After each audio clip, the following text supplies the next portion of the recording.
Well, hello everyone. Welcome to Smells Like. I'm Josh. So good to see you. And today I am reviewing one of my favorite fragrances of all time from my favorite perfumer of all time. This is from Hermés. It is Un Jardin Sur Le Nil, or A Garden on the River Nile by Jean Claude Ellena, the former in-house perfumer to Hermès. Un Jardin Sur Le Nil is based on a garden by the Nile River in Egypt, where the perfumer actually traveled and smelled all of the different plants, the flowers and fruits that grew there, and of everything that he smelled, a green mango that he smelled on the tree, an unripe green mango that really captured his imagination, became the heart of what this perfume would be about, and is really the star of this perfume, along with some other really gorgeous notes like floral notes, aqueous notes, some incense, some gorgeous musk, and some woods. The notes for this fragrance are interesting because some of the notes are meant to create the accord, which is the green mango. However, depending where you look, the green mango is also listed as a note. So the notes for this one are a little bit misleading because some of them are actually meant to represent certain aspects of that green mango that he smelled growing there in Egypt, in that garden by the Nile River. However, the notes listed on Fragrantica are as follows. In the top, grapefruit, green mango, tomato leaf, and carrot. In the heart, orange, peony, bulrush, which where I grew up we call those cattails, if you're familiar, hyacinth, and lotus. In the base, there's labdanum, iris, cinnamon, musk, incense, and sycamore wood. This perfume is a masterpiece in my book and such a pleasure to wear. But it's even more special because the creation of this perfume from concept to release is actually chronicled in a book called The Perfect Scent by Chandler Burr, where you really get some inside knowledge about the perfume industry and the creation of this perfume, along with another perfume that's also in the book. And it chronicles the experiences of the perfumer Jean Claude Ellena, coming up with ideas, having to go back to the drawing board, working with the people from Hermès to give them a perfume that they wanted to release. And it's extremely interesting. To me, the most interesting part is reading about how he actually traveled to Egypt and smelled all these natural growing things there in an actual garden by the Nile River, and found this gorgeous green mango that he fell in love with that became the star of the perfume.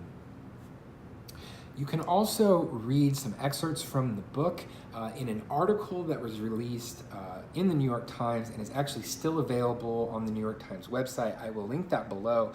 And on the release of this fragrance back in 2005, the author of The Perfect Scent, Chandler Burr, released an article, kind of a review that included some excerpts from the book and some of the most interesting parts about how this fragrance was inspired and how the perfumer came about this particular scent. The story goes that when perfumer Jean Claude Ellena arrived in Egypt, he was actually really upset by what he smelled. He had an idea for the perfume already in his head and a preconceived notion based on what he knew about Egypt and aspects of maybe the Sahara Desert and the arid climate, what he expected. The story goes that on that first night, upon going out at the balcony of his hotel and smelling the air coming off of the Sahara Desert, he remarked that it smelled of nothing, that it smelled of emptiness.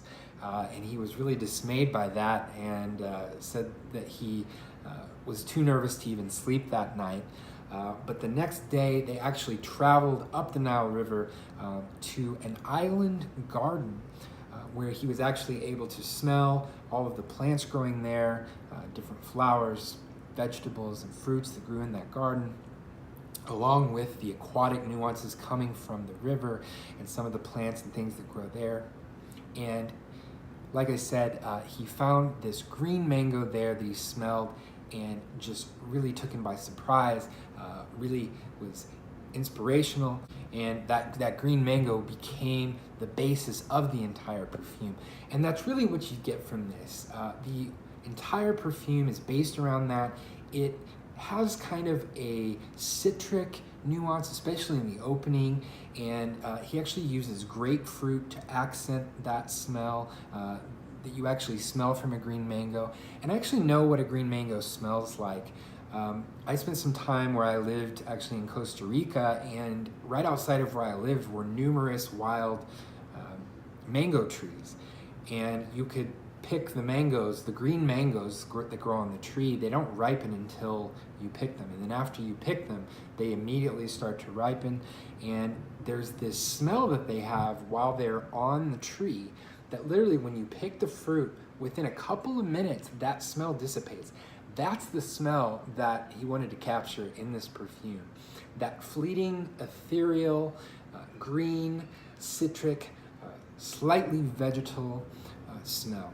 And then he took florals like lotus, the plant called the bulrush, or cattail, is what we called it where I grew up, that were growing there in the water, and those really add this aqueous nature, really like a fresh water accord that those bring along with their sort of floral elements. This fragrance is extremely transparent, ethereal is the word. On the back of the box, actually, it talks about a perfume of life, light, sparkling and generous, with a sense of green mango, lotus flowers, and aromatic rushes mingle with incense and sycamore wood. Beyond the smell of that green mango, you do get this gorgeous, fairly light incense that really comes in the mid of the fragrance and really is a big part of the base as this dries down and you really get into the long-term wear of this fragrance. And that incense is mixed with this gorgeous white musk that Ellena is so famous for. He does so masterfully in many of his creations. Just a gorgeous light musk along with that sycamore wood that gives it a little bit of a foundation and something for those lighter notes to play off of. All in all, to me, this smells like water and sand and bright, vivid vegetation. It really takes the experience of standing somewhere like where the perfumer stood, smelling these things, being out in that area, being out in that environment, and it captures that so well. This is such a pleasure to wear, but I really love wearing this when it's really hot out. In the summer months, when the heat is on during the day, and maybe I've been out in the sun like today. I've been out in the sun for a few hours during the day and this afternoon, and I've come in from the heat this evening and had a shower, time to relax, and sprayed this on. Really an enjoyable fragrance to wear in the hot weather. It's enjoyable to wear in the heat because of its transparent nature. It really doesn't become cloying, even if you're like me and you spray a lot of it, which I always use at least 7 to 8 sprays of this just so I can really experience it a lot. But it doesn't get cloying because of that transparent nature. On the other hand, it's no slouch in the performance department. I get great projection in the first 2 hours of the fragrance, and longevity probably up to the 7 or 8 hour mark. Although this one gets a little sneaky in terms of the longevity. I've had this fragrance where I thought it was completely gone hours and hours after I thought that it had done its thing and was gone, and 12, 13, even 14 hours later, gotten a big whiff of this one. So it's a little bit sneaky in that department. Definitely no slouch for a fresh summer fragrance. And also, because of the price that you can have this as now, really great value. I believe that this 100 ml bottle retails at places like Sephora or from Hermès themselves. I believe it's $138 for this size. There is a smaller 50 ml bottle that is slightly less of a cost, obviously. But what's amazing about this fragrance, this is a designer fragrance, but to me, it's at the highest echelon of what a designer fragrance is. It is almost, it's easily a niche-like fragrance because of just how unique it is. I actually got a killer deal on this fragrance. I actually got it on eBay from a seller that I had taken a chance on before and found that they were a trustworthy seller. Really got to be careful buying on eBay that it's a trustworthy seller. But I found one that I trusted and had good experiences with. And on one of the days that eBay offered a discount code on top of the already great price that they had this for, I got a steal on this. I got this for under $50, which is, for what this is, for the quality, for the uniqueness, and really just comparing to the retail price that many people would pay for this. I would gladly pay the retail price for this, but to be able to get it at such a discount really just adds to the value of the fragrance. And I don't mind spraying this to the point that I'm nearly showering in it every time that I wear it, which makes it fun. The only real detraction from this fragrance that some might complain about, and that I have seen some reviewers say they weren't a huge fan of, is the vegetal nuance. I've even heard some say this almost smells like V8 juice, that it smells like vegetables, that it smells like tomatoes. I wouldn't go that far at all. I think that the vegetal nuance is just that, it's a nuance, and it's very slight. It isn't overpowering. The citrus fruits and the florals, the woods, the incense, all of those things really combine to create different accords that move throughout the life of the fragrance. So the vegetal aspect is really a very small aspect of this perfume, in my opinion. And what's interesting is people talk about that it has notes of tomato leaf or carrots. The reason that those were used was to create the vegetal nuance of that green mango fruit as it smelled, on the tree.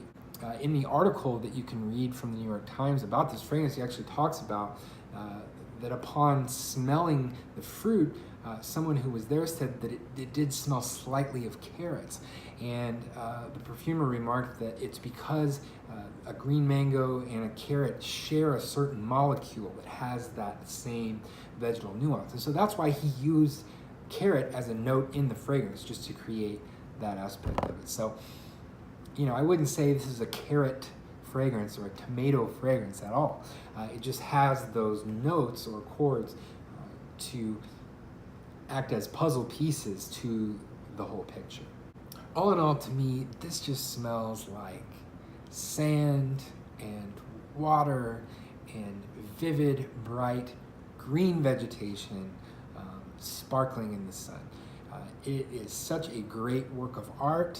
It is such a fun fragrance to wear, so enjoyable, and it really does what a fragrance ought to do, what a high quality perfume ought to do. If you've only experienced synthetic designer fragrances, go and try out Jardin Sur Le Nil to really experience what high-end perfumery is all about from a master perfumer. Jardin Sur Le Nil is actually part of an entire line of fragrances that are based on the idea of a garden, different gardens from different places. And there are other fragrances in the line that are really quite good. But to me, this is the star of the show, the entire line. Of all of them, I would most recommend trying this. One of the greatest, in my opinion, one of the greatest designer fragrances to come out in modern times. So as you can tell, I'm a pretty big fan of this one. So have you tried Jardin Sur Le Nil? Have you tried any of the other fragrances from the Jardin line from Hermès? What are your thoughts? Let me know below in the comments. Do you love this fragrance? Do you hate it? Do you think it smells like V8 juice? Do you think it's a masterpiece? Do you think it's total garbage? Does it last, 20 minutes on you and disappear? Or do you get, a great long experience like I do?